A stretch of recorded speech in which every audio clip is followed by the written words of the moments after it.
Hi everyone, and welcome today to Grit and Grace Talks with myself, Kate Taylor, and I have got an amazing guest live with me today in the office. So I'm very excited. It's our first one that we've done like this, and I'm excited to introduce you to Amy Smith, who is a social worker and also the founder of Kindred Consulting. So welcome, Amy. Thanks, Kate. So great to have you with us today. Yeah. Thanks for coming in. It's great. We can have a chat on the couch. So I would love to share with everyone around a little bit more about you and your business as someone that I believe shows grit and grace in her business and leadership. So can you tell me a bit of, my first question I ask people is, what do you do to set your day up for success? Like, is there like certain things that you've adopted since setting up your own business that you've kind of put in place that you feel sets you up for a winning day?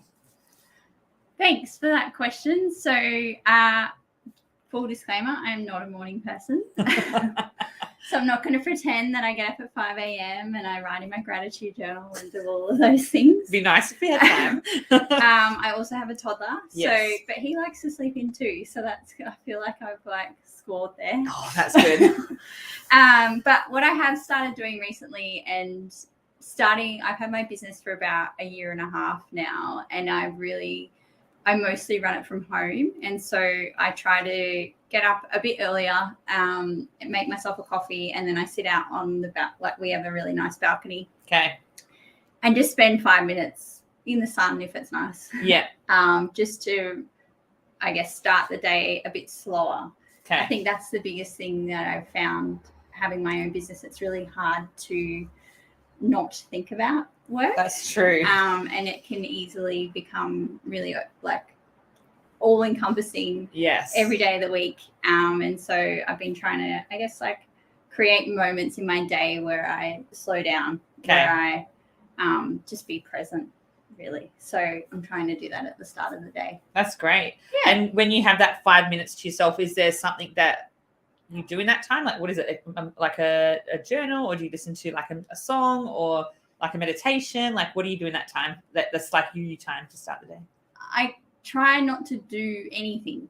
Okay. I think that's the whole just being present in yourself. Just being. Okay. So in a way, it's kind of like meditating, because I'll have my coffee.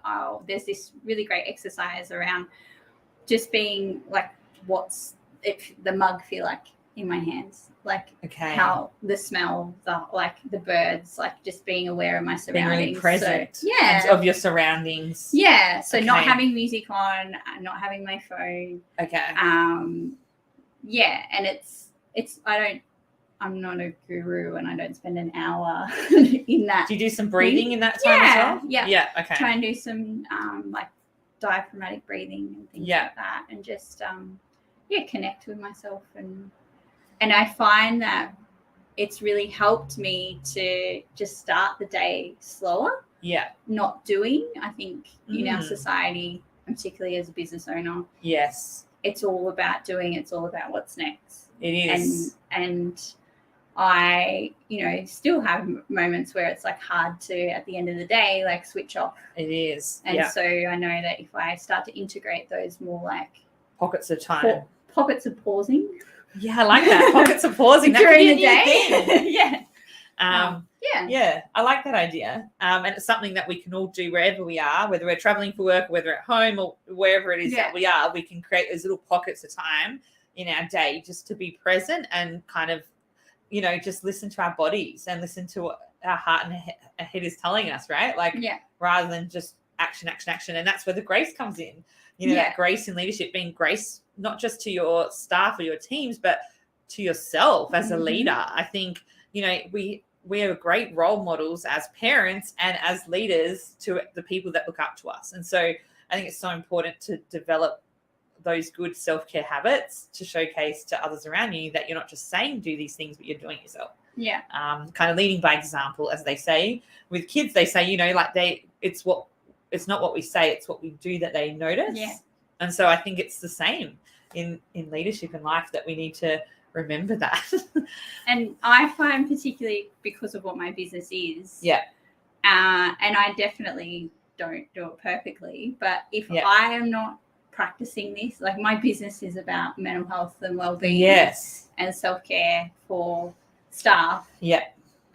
So I want to, like, my business, I want to run it with that in the forefront. And I'll, like, honestly, I don't do it sometimes. Because I'm human. And it's really easy in those moments to be like really critical of myself. I'm like, oh, I can't even do this myself. How can I expect? That's true. And I'm like, we can be our own worst critic. Where's the self-compassion there? Where's the self-kindness and things? So it's been a real journey, my own personal journey and growth in developing the tools and resources that I do for businesses. To actually start to integrate that more into my own life. I can imagine as you're like creating this content for your clients and your customers, is that you start to go, oh yes, I need to be better with it. It kind of shines a light on yourself probably as well, going, oh, that's something I can work on. 100%. So that's always good. A bit of self-reflection. A bit of self-reflection. And obviously you've gone on quite a journey. I've actually known Amy personally since she was a social work student about 13 years ago, right? We were both at a women's Shine movement training, and we both worked out that I was, not really, I was just starting Taylor Care, I think, at the time when I met you. It was like our first year of business, and now we're 10 years in. And Amy was just starting out her career in social work. So it was really exciting that we specialize in recruiting social workers and you're a social worker. So we kind of connected over that and have kind of followed each other over the years and supported each other through the highs and lows and different things we've been doing in personal and business and your career. And so it's been amazing to watch what you've done and what you've created. And I'd love to, I guess, share with everyone your career path. If you can give kind of a summary of, where you started out when we met to where you are now. Tell everyone your journey of how you got to where you are now. So as Kate said, I am a social worker. I about 10 years ago, I think it was, I graduated and I was working as a caseworker with refugees and people seeking asylum for an amazing organisation that I still really love. And I learned so much about leadership from my managers there. And then from there, I did a bit of community development, funding, advocacy, and then I moved into suicide prevention and mental health for a national organisation and worked in regional and remote communities all across the lands. And that really opened my eyes to a lot of different things. I had the honour of working in with First Nations communities and peoples, and I guess I got to see some of the things that aren't so good about Australia, and also see that there's a lot of healing and there's a lot of things in particularly in the mental health space that if we listen to the First Nations peoples, a lot of the issues that we see today wouldn't exist, or they would be definitely not as bad. So that kind of took me on a journey professionally as well of like, well, am I actually being part of the solutions by working in these spaces and seeing the disconnect? The reason I started Kindred was I saw, as people working with communities, we're expected to provide a level of care.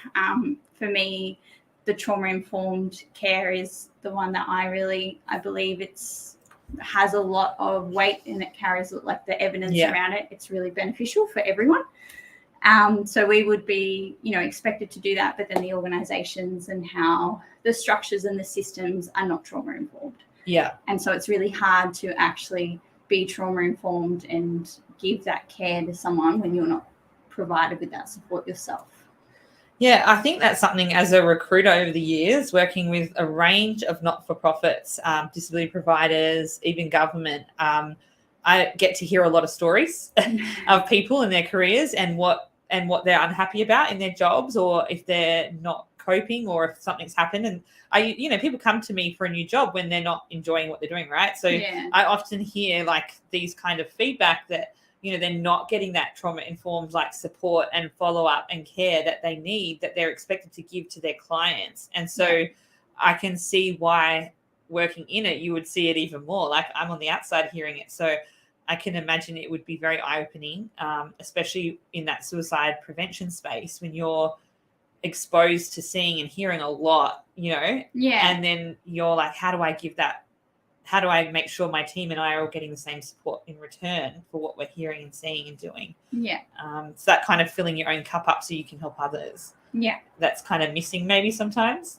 And I think from like the rates of PTSD, vicarious trauma, compassion fatigue, it's like 50% more than the general population for those who work in those like mental health and social workers and psychologists and things. So I'm not just working in that space now, but I think because I've come from that space and I know what it's like to work in that. I'm still working with and supporting people in those industries and also organizations to like, how can you better support your teams to do this really important work? And I'm really passionate about it. And I remember my first manager when I was a very green social worker. I think it was day 3. We always remember those first managers. No, he was very. It was actually my placement. Okay. And it was day 3, and this was, I got a job there working with refugees, and I was in his office and I was bawling my eyes out because I heard just these really devastating stories of trauma and like nothing beyond anyone should ever experience. And then also on top of that, the trauma of the system that we have in Australia and re-traumatizing people. And he said to me, like, he was really empathetic and really kind. And he gave me a book called Help for the Helper and by Babette Rothschild. And it's all about compassion fatigue and vicarious trauma. Oh, wow. And so that was my first, I guess, taste of, okay, if I want to do this for the long haul, I need to really make sure I'm resourced and supported. Yes. For me, with my emotions and my well-being, otherwise I'm going to burn out. And I felt really lucky that on my first placement. That you got told that. Because a lot of people go through decades or years of their journey as a social worker in these spaces. And it's just like, you just have to toughen up. Okay. And it's actually not about toughening up, because when you toughen up, that's a symptom. Heart. A symptom. Like compassion fatigue isn't that you stop caring, it's that you stop having capacity to care. Okay. Because you haven't been supported and things. So I don't want to lose that empathy. No. I don't want to lose that compassion. That heart for people, and because it's really hard to get back once you lose it. That's true. And I think that's the thing, isn't it? It's about knowing where, like, looking for resources in your world around you. I've interviewed some great social workers, grad social workers in the last year, and something that I've heard them actually ask at the interview when I've been on the panel is, what kind of care do you have for mental health and wellbeing in the workplace? And I was really proud to hear that, because I was like, finally, it actually put the panel on the back foot a little bit. They're like, oh, we really haven't had that question before. And so I think, it's really great that, the world has evolved probably in the last 10 years since you studied to actually encourage and equip social workers a little bit more before they come out in the field. And maybe it's through placements and they've met someone like you said, or maybe I don't know if they're doing any course, like anything in their course now on it. It'd be good to find out. But it definitely was a question that I think people who've been in the field a long time sometimes forget, that, when new grads come out in the field, they're like a sponge. They want to learn, they want to grow, but we also have to equip them to succeed and to not burn out, like you said, and to be able to go that distance in their career, so that they can still have that, grace and grit in their work. And you see a lot of particularly in like different sectors, like I would say like child protection is like a big one. There's a lot of like PTSD and burnout, and you see the repercussions of that with the like what's happening with the care that these kids are getting. And it's not, I'm really mindful that it's actually, if those workers were in a work environment that was supportive, that they were resourced, were equipped, then you're going to prevent that from happening, and they're going to be able to give the care that those kids deserve. Wow. So I just developed a workshop on trauma-informed self-care, and I'm really mindful self-care isn't another thing we have to do. It's not another burden that we're not doing right, particularly as women. Yes. It's like, the reason I'm burnout is because I'm not self-caring. It's my fault. There's actually so many systems and so many things that play into how well we can care for ourselves. Okay. And so it's about advocating for that. And so in our workplaces, it's like, well, you can't just say to staff, you need to take care of yourself. That's why you burn out. It's actually, well, what am I doing? Yeah. What is our organisation got in place? What frameworks and things? Yeah. So that staff can do that.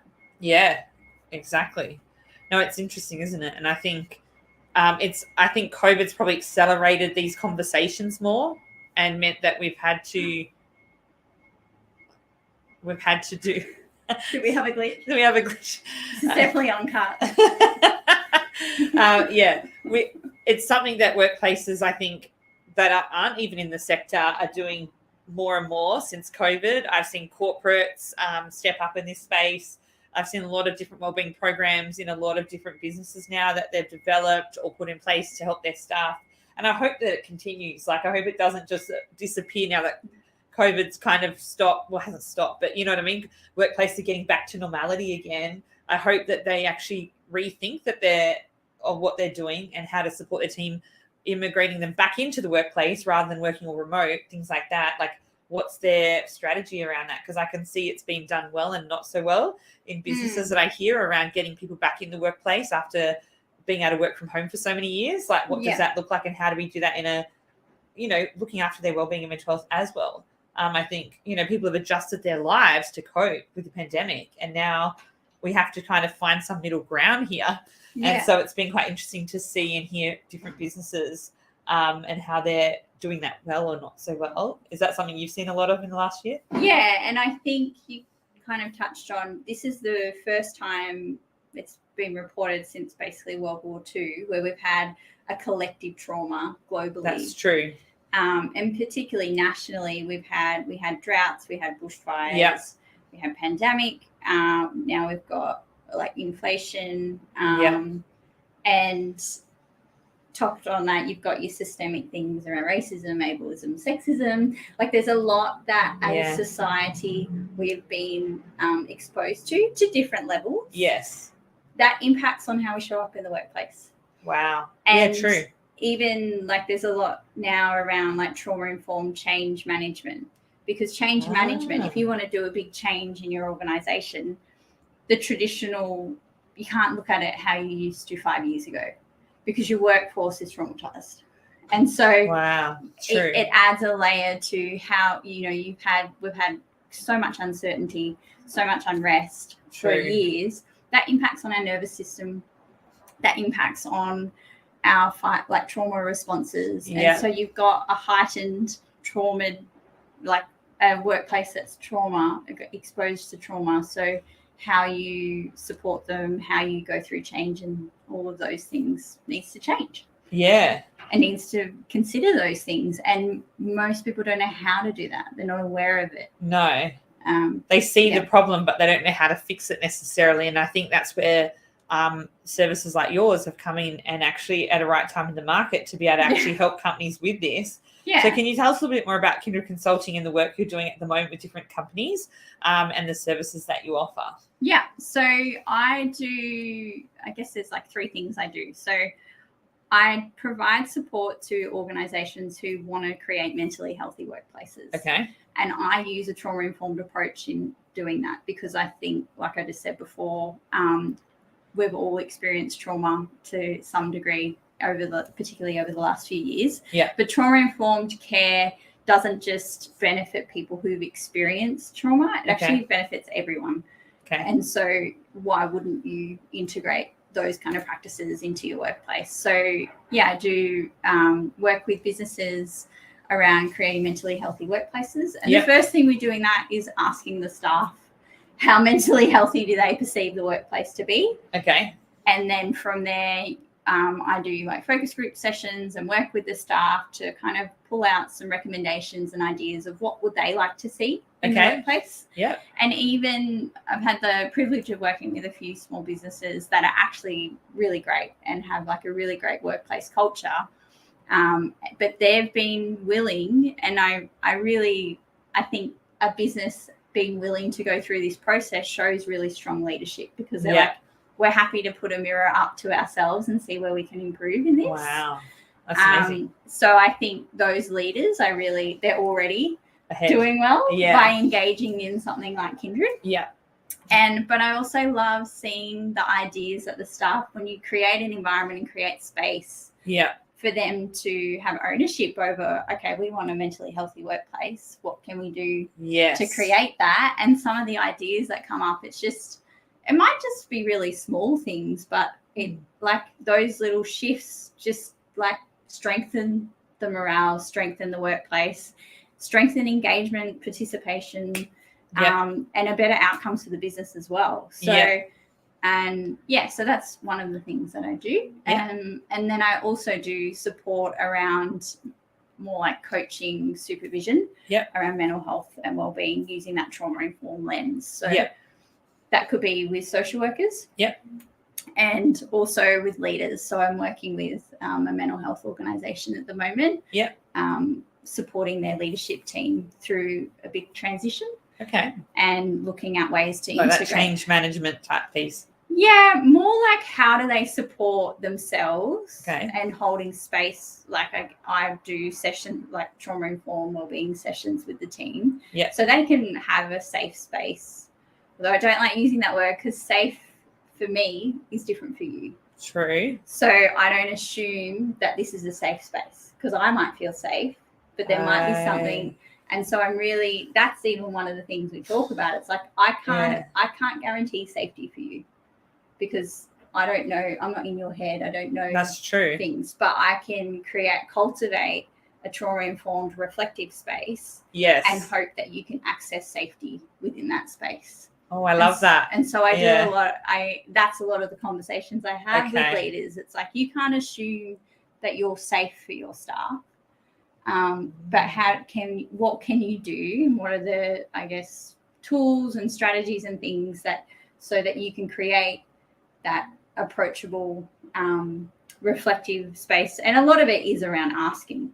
And just asking people, how can I be more approachable? How can I create emotional safety? And I think emotional safety in the workplace isn't talked about enough. No.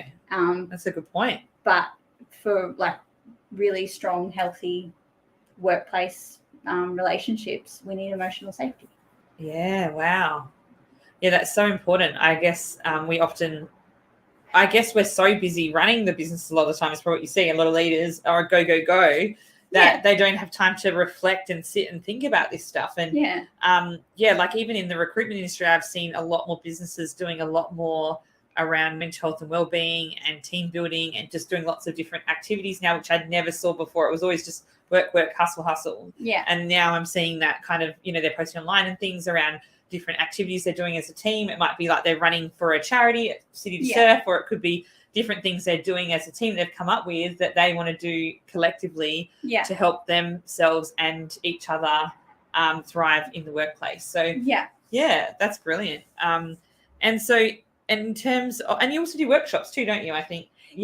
So I do workshops around trauma-informed leadership and trauma-informed self-care, but I'm really, with those workshops, I don't offer them as a standalone, because I think the issue with workshops is it can be an amazing workshop, and I've gone to some really amazing workshops, but then you leave and your workplace is the same and you don't have capacity to integrate the things that you've learned. So you do a package kind of thing? I like to work with organizations where we do, like, we integrate what was taught in the workshop. I love that. So how do we actually bring that, like, those learnings into your day-to-day? Okay. And for that to happen, you need buy-in from leadership. You need buy-in from organizational leaders to be like, we want our workplace to be like this. Okay. And so I work with them to start to build that. Yeah. I love that. Yeah, I love it. So I did it. Yeah, I know, it's great. It definitely is a gap in the market and definitely needed. And you're getting to work with a variety of not-for-profits as well as private businesses, aren't you? Yeah, and I recently have had some people say, would you go into the corporate space? Because they work in the corporate space and they're like, we need people like you in that space. Yeah. So it's something I definitely am open to. I guess because I started my business a year ago and that was where my networks were. Yes. It made sense to do the community services. Yeah, I just was like, well, that's where I'm being asked to work in that space. Yes. But I know I sat next to someone on the plane a few months ago who owns a whole bunch of petrol stations. Oh, yeah. And he has across New South Wales and Victoria. And very successful businessman. And he was like, oh, I really want to do stuff for my employees. I recognize how hard the last few years has been with COVID and things. And so he was really interested in Kindred and really interested in that. So yes, I haven't tapped into that yet, but I'm definitely open to it. And I think that's the thing. I really believe in what Kindred is about and what I'm creating, the change you're trying to make. I really feel like it's beneficial for any industry. It can anyone that works with humans. Yeah, human services. Anyone that works with with people. Yeah, no, that's great. And I think, only grow and evolve the more you do and the more scope you have and the more opportunities you get to work with different companies. So definitely check Amy out. I'll put her details below in this. Shameless plug. I know, but I'm so proud of you.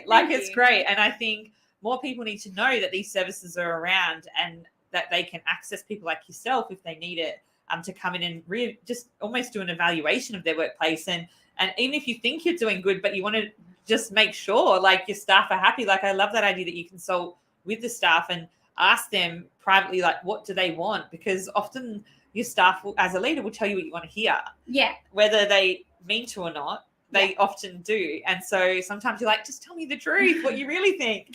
But they don't want to upset you or hurt you as a leader, so they don't want to say it publicly, but they want to share it. But and so that's a really safe way to do that. Yeah, and I think especially with teams where they actually have a really great relationship with management. Yes. But they can, and that's some of the conversations in the focus group sessions will be I really love them. They're the best manager I've ever had. I don't want them and I was like, no, this isn't about you attacking them. It's about how can we make this better as a collective. And so, and I put together a report, but I send it to the staff first because this, the recommendation report is meant to be their voice. Yes. I add in the evidence and the, that trauma-informed lens and what your recommendations are. Mentally healthy workplace looks like. I put that lens on it, but it's their voice. And so when I put that together, I want them to approve it before I give it to management. Oh, wow. So that's awesome. Yeah. So it's a very empowering process probably for the employees to have someone actually listen to them, take it on board, formulate this report that sums up exactly what they're saying in a constructive, positive way so that it gets received well from management, right? Yeah. And then the option is I work with that business over a 12-month period to implement those recommendations. Oh, wow. So it's not just a nice report that sits on the shelf. Yes, I love that. Yeah, very important. Yeah. And so in terms of, we did touch on it at the start, but in terms of your own wellbeing and mental health, you and I are both very big on this, about looking after ourselves. So could you share, I guess, a little bit about what you do in your week to help fill your cup up so that you feel strong as a wife, mother and business owner and someone that helps so many people in the sector. Tell us a little bit about what your mental health and wellbeing looks like. So that's been a very big journey. When I was employed, I found it a lot easier.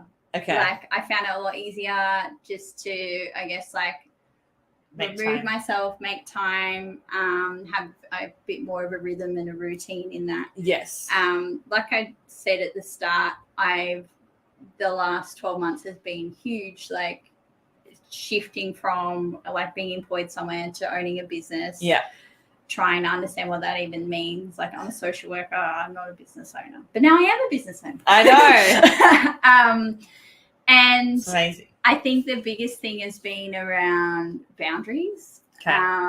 And being okay with saying no to things. Yes. And which is hard when think we're used to saying yes to everything as someone, like, as well, we've both grown up in church, and like that, if people need your help, you see a need, you want to help. And as social workers, I think are the same, and counselors and psychs, like, you're in the care industry because you want to help people. And so it's easy for people to rely on you a lot, like to say, can you help with this? Can you help with that? And we always feel like we have to say yes. Yeah. And in the self-care workshop I did recently with like mental health workers, I actually said, how many people here feel like they struggle with people pleasing? And everyone put their hand up, and I kind of knew that because I was like, well, I know like people like that are drawn to these industries. Yes. And I mean, you can unpack a lot of that if you wanted to. Like, where does that come from? But this isn't a therapy session. But I've done a lot of that myself. Yeah. Where does that people pleasing come from? And I think particularly for women, we are taught from when we're like yay high, to be the good girl, to do everything for everyone else. That's when and as mothers, that's that was kind of put on a pedestal. Like, a good mum is the one that does everything for her kids and everything for everyone else and never asks for anything. And becoming a mum has really revolutionized for me what kind of mother I want to be and what kind of woman I want to be. And I don't want to be a people-pleasing woman anymore. I've been like on a journey of actually being okay to have needs. And communicate those needs. And I even small things, like since my son was 2 weeks old, I left the house for the first time by myself. I went for a walk on the beach for 20 minutes. Wow. And I made an effort to do that every day. Take myself away from that newborn bubble. To nurture myself. That's so important. And it doesn't happen every day. No. But like most days, if not every other day, I do take at least some time out. To connect with myself, to be present, and things where and doing that has helped me to be a better mum. It's helped me to be a better leader. It's helped me in my personal and professional journey. So that's so important. Prioritizing that. And not, I see that you do runs, and then you go for a swim at the ocean in the middle of winter. I love it. And she posts on Instagram and their stories, and how she gets in there and does it even in June. I'm like, ooh. I did go in yesterday. It was very cold, and the sun had gone. I'm like, do I really want to do this? That would have been chilly. But it's so good for your soul, right? Just to get to nature, recharge your battery, look after yourself, feed your soul. So like you said, you can be the best wife, mother, and business owner. Everyone gets impacted. Like, I've been finding recently, I've got getting more into my early morning exercise, even though I'm not a morning person. But getting up at like early and going for that between 6 and 7 a.m., doing that exercise for me a few days a week has just been so good for me. Like, and I feel like I show up better at work. I show up better as a mum. I'm less impatient or frustrated at things. I bounce back better from like when setbacks happen or things don't go my way. It just gives me an overall feeling more energy for everything I do. So I think looking after that. And then also, do you do any do you have like a counselor or a psychologist or a coach that you debrief with, or a mentor? Like, do you find you've built that into your practice too? So I've had the same external supervisor my entire social work career. Oh, wow. That's lucky. He knows me very well. He would. So I still do, and because he has his own business as well, he's kind of been doing a bit of coaching and support and mentoring with that side of things. But I've also just signed up, and I will give her a plug because I think she's amazing. Laura Higgins she does like business coaching and things for creatives. Okay. And I really struggled, and I spoke to another social worker who's got her own business recently. the business side in this sector is really hard because you don't want to do the traditional marketing because it kind of goes against our values. Okay. And so, but at the same time, I want my business to be successful. Yeah. I really believe in what I'm doing. And so I want it to be sustainable. And so I really like Laura. She kind of listened to that and is supporting me in learning that. So, so, and I would, even though my business isn't creative, I would consider myself, I think quite creatively. So she kind of helps you do that. With that. Yeah. I think that's the thing, isn't it? It's like you can, like having, if you are training for marathon or city to surf or whatever, like you hire a PT or someone to help you train to get there. And I think if you want to succeed in business, we're not like, just because we've worked in a field doesn't mean we're qualified to run the business in that field. Like there's so many skills that we never thought, right? Like, of course, like with me with recruitment, like I know exactly how to be a good recruiter, but I didn't know what it would be to do the marketing and branding of my business, to like manage staff, to like, getting in new business development as well as everything else. Like, I guess I never, and so it's been a learning journey for me. And for the first 5 years of my business, I didn't really know about coaching as an option. And so I didn't get that help. And I feel like that has slowed me down in what I've wanted to achieve at times. And so since in the last 5 years, getting coaches working alongside me in that journey has definitely helped me go further and last the distance. So I think, like I say to people, having a business is not like a sprint, it's a marathon race. So you have to put your tools in place to help you last the distance. I know some people when they're starting out in their first year, like, oh, I didn't achieve as much as I hoped I would have by now. And it's like, okay, you've just started, like give yourself a little bit of grace and just, take a moment and reflect and actually put some clear goals in place that you want to achieve in that first year. And are they realistic? Like, it's all well and good to say, I want to be turning over X amount or doing X amount in my business, but is that, you've got all these different things that come into play that can slow that down. So I think being realistic, talking to your clients as well around what the clientele that you want to work with, asking them lots of questions around what they look for, what they want out of a service like yours or my business. I've done the same. And like through COVID, when we weren't getting any business, the first thing I did was like, I went back to my main clients and said, how can I help you through this? What can we do to support you? And that was where I started saying, they said, can you create a temp pool for us in Melbourne for social workers working with homeless people? And we're going to put them in the COVID hotels to get them off the street, but we need someone to support them. Can you create a pool of people for us? So we created that, within 2 weeks. So it's about like listening to what your clients need and pivoting to that rather than saying, I think this is what they need, but actually asking them and saying, how can I serve you at this time? And I found that being a real game changer throughout the low times in my business where we haven't done as well, actually going to our key clients and saying, what can we do more for you? And that's opened up so many more opportunities that we probably would never have tried if we hadn't done that. So it's interesting, isn't it? Yeah, definitely. Oh, well, to finish off, I would love to know what your favorite quote is that kind of showcases that grit and grace in leadership and life.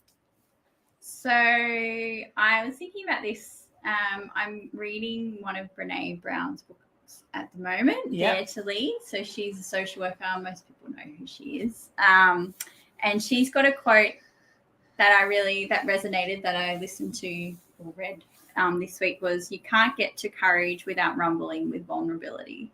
Oh, that's a good one. I really love, I guess for me as a business owner and a leader, the best thing I can do is sit in that vulnerability and to have courage to show up really authentically. Yes. To have those hard conversations. Yes. But to have them with kindness and compassion and curiosity. Yes, love that. Has been like, I guess I feel like it's really helped me to get where I am today, and something that I really want to continue to model, throughout professionally and personally. Yeah, I love that. And so I feel like my vulnerability is a strength. Yes. And I used to see it as something like, it's like a weakness. Yeah, I agree. I used to as well. Yeah. But now I'm like, no, actually, this is like one of like my biggest strengths, and I'm going to own it, and I'm going to like be courageous in it. So. Yeah, and what I found is when I've gone through times in my life as well when I have had to be vulnerable and actually put myself out there through some serious challenges, it's actually shown me that people do want to support you, whether it's your staff, whether it's your friends and family. Like, if you be vulnerable and share where you're at, then they can come alongside you and support you through that season in your life. Like, I feel like if we don't share that, if we just keep it all to ourselves, if we don't be brave and vulnerable and show strength and courage in sharing, we can't learn from it and grow and evolve. And I think something for me I've noticed by being vulnerable through the hard times in life has shown me like the support and care that I needed from those friends and family at that time. Yeah. So I think and colleagues. So yeah, I actually was really nervous to share with my staff. I know my last episode I shared about my journey with pregnancy loss, and something I was really nervous about. I said to my coach when I had one of my miscarriages, like, I don't want to tell my staff, like, how do I do that? Like, without being a blubbering mess in the office. I want them to see me as this strong leader, and I don't want them to see me like this. And she was actually like, what are you worried about? Like, actually, by being vulnerable, you can help them and they can help you. Like, it actually is powerful. So we did that. We actually worked on that together, and actually by sharing and opening up about that meant that they could come alongside me and support me. And yes, I'm still their strong leader, but I am human. Yeah. And I needed that help and support that I was going to struggle for the next few weeks, like, or months. Yeah. I didn't know how long it would be. Like, grief and loss is a funny thing. You don't know how long it's going to take to overcome that. And we are human. So it's like giving ourselves that grace in that time, and the power of that vulnerability and strength, and them seeing you rise through it was actually amazing for me, the feedback that I got from my team around that. So yeah, definitely it's a challenge, but having that courage and vulnerability is in it. You know, you don't have to share everything, but just enough for them to see where you're at and support you. Well, I think it's about embracing our humanness. That's true. And vulnerability, and Brene talks about this, vulnerability isn't about like using the people that you're leading as your therapists. No. And like, sharing everything, and then they feel like, oh, I have to like carry them. Yeah. But it's actually about being honest, like, hey, I'm having a really hard day today. Yeah. Or if there's like a significant thing that's happened, not just brushing it off and like, oh, we'll be right. Like, things are great. Everything this is really hard and I don't know all the answers. But I'm here with you. Yes. And we'll navigate this as a team. Yes. And that question you said before around how can I support you? Yeah. That is like number one sentence that every leader should say to their team. How can I support you? How can I support you to be able to do your job better? Wow. And if a leader asks that, asking that as a leader, like, it opens up it's starting to build that safety. Yes. With your team. Yes. So I think that's so important. How can I support you? How can I support you? That's a great one, I think, to take away from today. And thank you so much, Amy, for coming on board of my new series. And it's been great to have you on the couch with me today and just to chat in person and connect and hear about your business and your journey, and also how as leaders and businesses we could get behind our staff a bit more and, build that workplace culture that you're talking about. So thank you so much. And how can people get in touch with you if they'd like to today? Yep. So I have an Instagram page, kindred.consulting, also a website, kindredconsulting.com.au, or you can email me, amy@kindredconsulting.com.au. Brilliant. And LinkedIn as well. Yeah. All the things. Yeah, all the things, all the socials. Yeah. That's great. Thank you so much for your time today. I really appreciate it.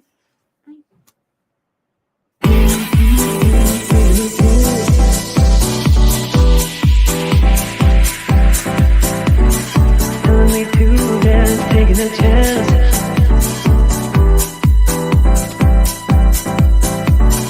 Telling me to dance, taking a chance. Thank you so much for jumping on and watching our live today. We really appreciate it. And we would love you to connect with us on socials, and we look forward to seeing you on the next episode. Thank you.